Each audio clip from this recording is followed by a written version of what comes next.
ఏముందిరా అమ్మాయి, ఆ లవ్లీ స్మైల్ కి మైండ్ బ్లాంక్ అయిపోయింది. నువ్వు మాట్లాడేది నా లవర్ గురించి మర్చిపోకు.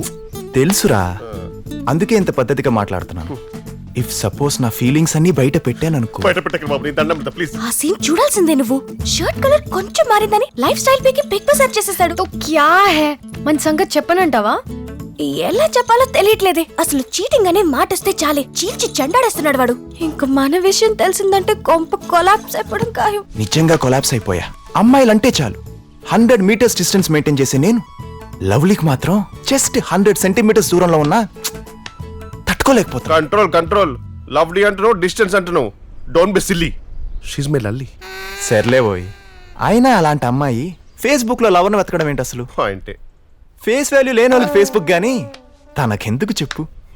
పోనీ అదేదో నాలాంటి హ్యాండ్సమ్ డాషింగ్ డైనమిక్ కుర్రాడికి కాకుండా నీలాంటి నీచ్ కమీనే కింకాంగ్ గాడికి పడ్డం ఏంట్రా అసలు?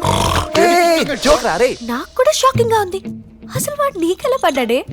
ఆఫ్టర్ ఆల్ షర్ట్ కలర్ కోసమే అంత గొడవ చేస్తున్నాడు. నీ కలర్ ఏంటో తెలుసుకోకుండా ఇన్ని రోజులున్నాడా? దట్స్ సంథింగ్ రే. అయినా నన్ను చూసి జెలస్ ఎందుకు ఫీల్ అవుతావు? నీకు బి ఎవడో ఒకటి దొరుకుతాడులే. నా సంగతి వదిలే.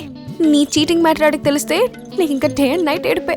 దట్స్ వై నువ్వు ఎక్కువ లేట్ చేయకుండా తొందరగా కానీ కన్విన్స్ చేసే పనిలో ఉండవే ప్లీజ్.